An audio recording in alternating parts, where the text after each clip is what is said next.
Hey, my name's Sophia. Last year, I changed my status to MS and added a wedding band to my collection of courtroom victories. Slinging arguments before a judge is my zone, but I never thought I'd need a defense strategy for family dinners. Let me explain. My husband, Billy, is a mama's boy, and I get why. Mrs. Jerry, his mom, is the queen bee of their hive. She did the single mom hustle, raising two kids on her own. Mad props for that. Then there's his sister, Lauren. She thinks she's the center of the universe. I remember the first time I walked into their place. Billy had his arm around me like I was a trophy. The living room was like a shrine, with photos of Billy and Lauren everywhere. It felt cozy, but also like I was stepping onto a movie set where they'd been playing house for years. Suddenly, I was the unexpected guest. Mrs. Jerry greeted me with a tight-lipped smile, the kind that says, "I'm smiling because I have to, but I'd rather be scrubbing the bathroom grout with your toothbrush." She wore one of those floral dresses that screamed, "I'm the matriarch." "Sophia, dear, Billy's told us so much about you," she said, sizing me up like a car she's not sure she wants to buy. "Yeah, I've been looking forward to meeting the famous Mrs. Jerry. Billy's mom has done nothing but sing your praises," I said, trying to warm up the room. "Oh, how sweet," Lauren chimed in. She'd been eyeing me like a hawk since I walked in. "Tell us, Sophia, how's the lawyer life? I picture you in court like on TV, making bank. So, how much do you actually make?" I almost choked. Who asks that right away? I laughed because what else could I do? "Ah, trade secret and all that," I shot back without missing a beat. Mrs. Jerry picked up the conversation like it was a relay race. "But surely you can give us a ballpark figure for family." Billy shot me a look that said, "Please don't be mad," but I kept my cool. "If I had $1 for every time someone asked me that, I have enough to change the subject." I tried to smile in a friendly way. Mrs. Jerry snorted. "Yeah," she snorted. "Well, it's no secret what a teacher earns, right, Billy?" she asked. Billy sighed. "Mom, let's not do this now." "Right, right," she said, waving her hand like she was dismissing a servant. "Anyway, you'll be like family now. Sharing is caring and all that." I glanced at Billy. He had his help me face on. I knew then I wasn't just marrying Billy. I was joining some kind of domestic Cold War. A couple of weeks later, I was standing in our kitchen, wearing an apron and cooking Mrs. Jerry's famous chili recipe. Mrs. Jerry and Lauren had this habit of dropping by unannounced like they forgot it wasn't their house. "Your chili needs more heat," Mrs. Jerry said, poking at the ladle, "and less salt. Watch your husband's blood pressure." "Got it," I replied, but inside I was rolling my eyes so hard I could see my brain. Lauren was there too, leaning back on a stool like she was royalty. "You see this spot, Sophia.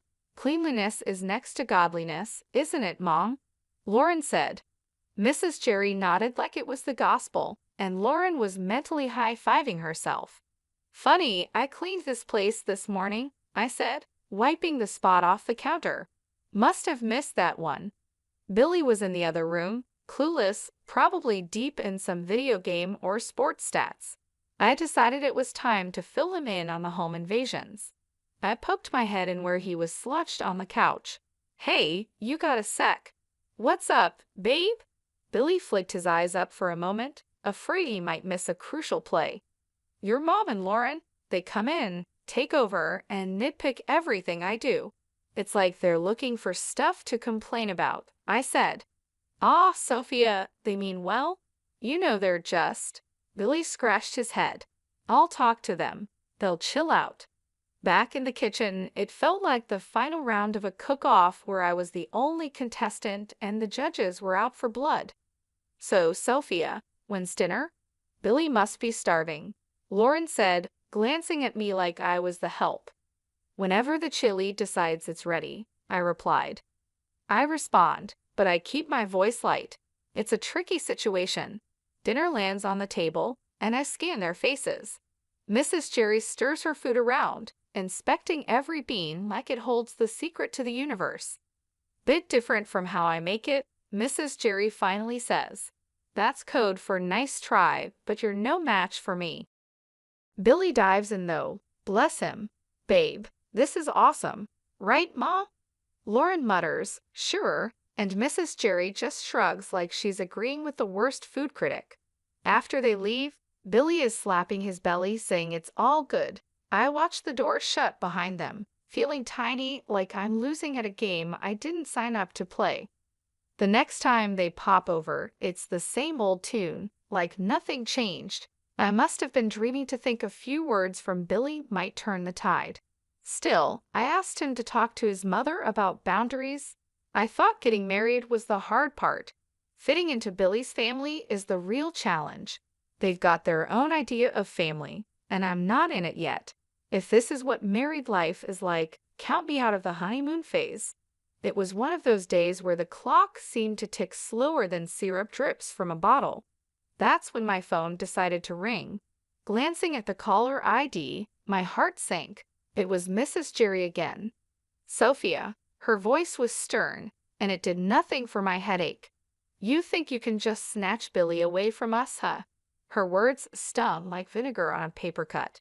I glanced over at Billy, hoping he'd at least flinch at his mother's tone. Nothing. He's glued to the TV screen, a statue with a heartbeat. Mrs. Jerry, it's not like that. We're just trying to set up some boundaries, I said, my voice thin.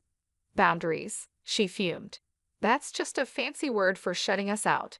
You can't do that to us, to me. He's my son. I blinked back frustration. Billy was still silent, looking like someone shrunk his spine in the wash.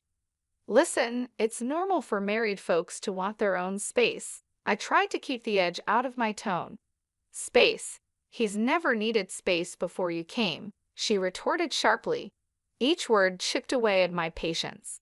That's when Billy decided to speak up, but not to back me up. No, Mom, everything's okay. Sophia's not, she's not being unreasonable, I guess, he said, but his voice was like wet cardboard. Billy, I just can't believe this. First, Lauren tells me Sophia is making a fuss over our visits, and now this. Mrs. Jerry sounded hurt, and Billy jumped on that. Lauren said that. Billy turned to me, eyebrows raised, as if I was the one causing trouble. Yeah, she did, and I think she's right. Family is family, Billy. You can't just turn your back on us. She pressed harder, knowing she was pulling him in. I saw my husband, the man I loved, deflate like a balloon 3 days after a party. The call ended with promises of another family meeting that felt more like a summit to discuss the terms of my surrender. After the call, it was as if nothing had happened. Billy settled back on the couch, resuming his championship in channel surfing. Mrs. Jerry continued her visits, each one a master class in thinly veiled jabs. And Lauren. She might as well have been a puppet master, always getting Billy's ear whenever she pleased. When word got back to me that Lauren was bad-mouthing me all over town, my blood boiled for a second, but I didn't let it get the best of me. I knew I had to handle this the right way. I waited for the right moment to deal with Lauren directly, and that moment came sooner than I thought. I found Lauren at the market on a Sunday morning, filling her basket with groceries. She didn't see me at first, but I walked right up to her, steady and strong. Lauren, I said. She looked up and rolled her eyes. What do you want, Sophia? We need to talk. It's about the stories you've been spreading. She snorted loudly, a smirk spreading across her face. Stories. I don't know what you're talking about. The rumors, Lauren. About me. Teresa's bossy, Teresa's this and that. Cut it out. She laughed, tossing an apple up and down in her hand. And what are you going to do if I don't? You think you can boss me around? I kept my cool. Listen, spreading lies isn't just mean, it's slander, and I won't stand for it. Lauren laughed again, louder this time. You're going to sue me. Get real, Sophia. You aren't got the stomach for that. People's reputations are at stake. I'm serious, Lauren. Keep it up, and yes, I will take legal action if I need to. The arrogance just poured off her as she leaned in close. "You're in way over your head, little Miss City Lawyer. Going to take me to court?" "This isn't a joke, Lauren. I'm giving you a chance to stop this nonsense before it gets serious." She shoved her face closer to mine, a challenge plain in her expression. "Bring it on, Sophia. Do your worst." With that, she spun on her heel, almost knocking over a display of canned beans, and left me standing there. Her laughter echoed through the aisle long after she was gone. I walked back home slower than usual, thinking everything over. Later that day, when my husband came back, I told him what happened. He was in the middle of taking his boots off, and he froze, one boot off, the other still on. "You did what now?" he asked. I told Lauren off. I threatened her with legal action if she doesn't stop spreading rumors.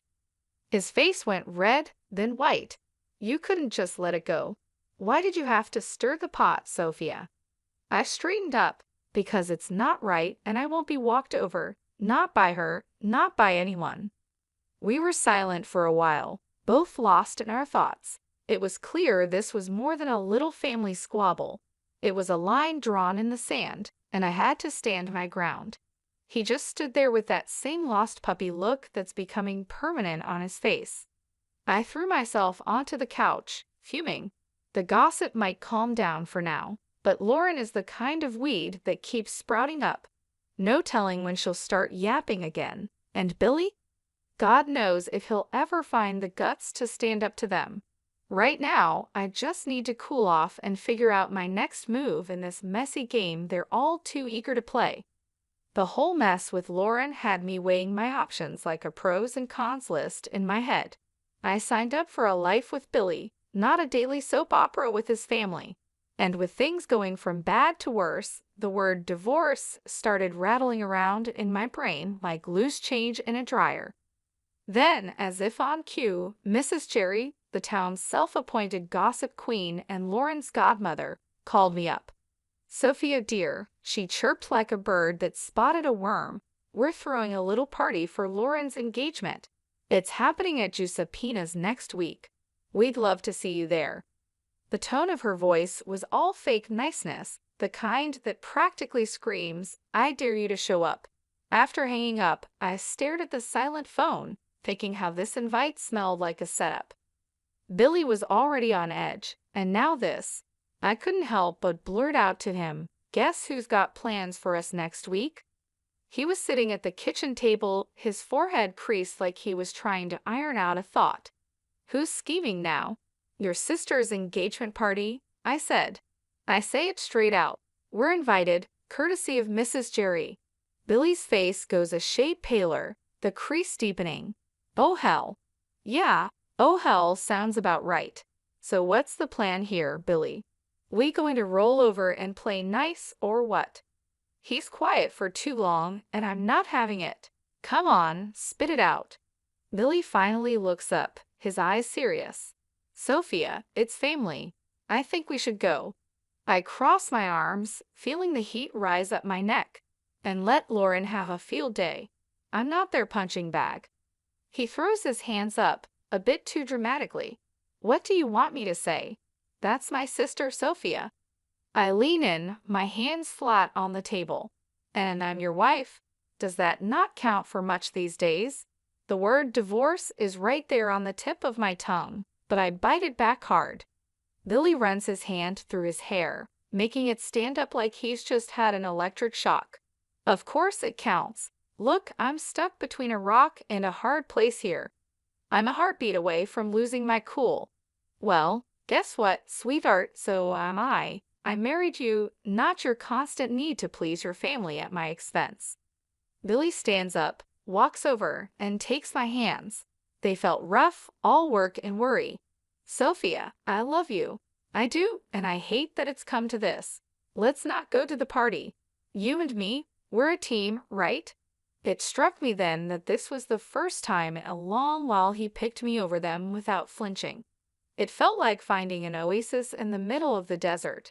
That night, the thought of divorce quietly tucked itself away. Not gone, but sleeping like a dog with one eye always open. but it was enough for me to catch my breath, to maybe believe that we could find some solid ground again. Giuseppina's was hopping when we showed up, walls throbbing with too loud laughter and clinking glasses.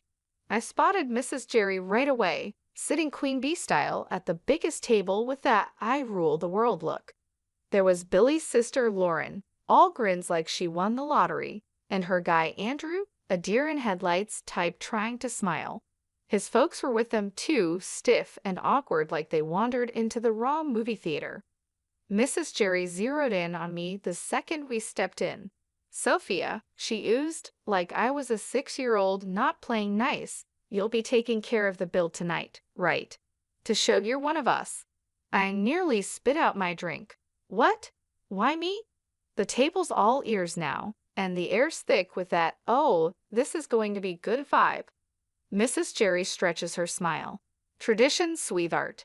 The newest family member always shows their commitment." My jaw clamps shut so fast I'm surprised I don't chip a tooth. Commitment.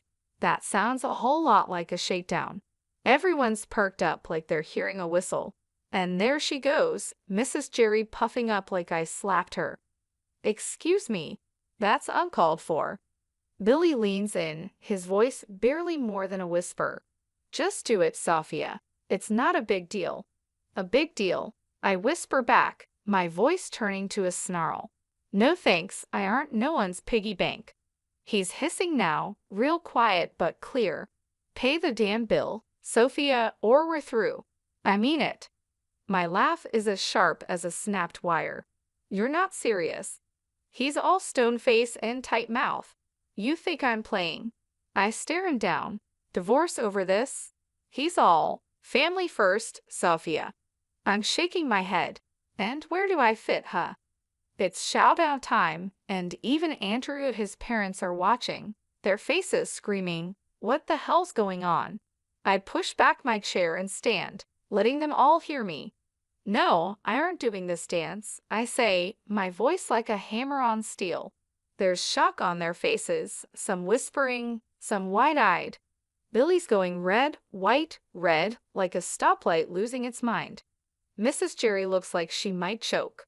I walk out into the night. It's black and cool and smells like freedom. I hear the door slam behind me. My heart's racing, but it's Billy who threw the divorce word, not me. The bar was nothing special, just another hole in the wall with dim lights and the smell of old beer. I had barely settled with a glass of something strong when my phone rang. It was Billy, and for a moment I considered not answering, but I did. "Sophia, listen, I'm sorry. I didn't mean to say divorce." Billy's voice was rushed and apologetic. Before I could even think of a response, Lauren's voice blasted through. "You've ruined my engagement dinner. You selfish." The phone must have changed hands so fast my head spun. I could practically hear the venom in her voice. In the background, I heard Mrs. Jerry loud and clear. "Why should I pay? He's your son. You pay the bill. I won't have my daughter marrying into a family that doesn't know how to treat people." The chaos from Giuseppina's was spilling through the phone like a bad sitcom without a laugh track. People were arguing, and it seemed like nobody was keen on picking up the tab. I pushed away from the bar, my anger giving me a clear, calm voice. "Lauren, chill out. Your mom's the one making a scene, not me." "Sophia, hang up," Billy said, his voice a faint whisper behind his sister's ranting. "No, she needs to." Lauren kept going, but I wasn't about to play this game. I ended the call. The screen showed a string of missed calls and texts that I swiped away. They were probably all about the same thing. Guilt and blame, the usual. I looked at the bartender. "Another one, please." He nodded, pouring another shot without a word. Silence settled around me, except for the low murmur from the regulars scattered around. I tried to collect my thoughts. My phone screen lit up again, showing Billy's name. The guy just didn't know when to quit. I flipped the phone face down, letting it go to voicemail. It was futile to talk when the whole crew was going off the rails back there. A few drinks later, the door to the bar creaked open, and in came a chill gust of evening air, but I didn't look up. It didn't matter who was coming and going. I thought about what had just happened and what it all meant. Here I was, sitting in a bar because my in-laws decided I was the bank, and instead of understanding, my supposed partner turned it into an ultimatum. I finally picked up my phone and typed out a text. Billy, we're done. Lauren can think what she wants, and your mom can deal with her own damn bills. I won't be part of this circus anymore. Just as I hit send, the phone rang again. This time, I shut it off. I was tired of the arguing, the demands, and above all, tired of feeling like I was alone in a partnership that was supposed to have my back. When the room finally stopped spinning and my head felt a little clearer, I knew what had to happen next. It was time to start looking forward, even if I had to do it on my own. No more games, no more being the scapegoat for a family that couldn't see past their own drama. I walked out of the bar, leaving the noise and the night behind. The air was getting colder, and the city lights were starting to blur into the coming darkness. The road ahead was uncertain, but for the first time in a long while, it was mine to take. What a mess that last evening was! The whole thing at the restaurant blew up bigger than anyone thought. The groom had had it up to here with the drama and ditched the engagement right then and there.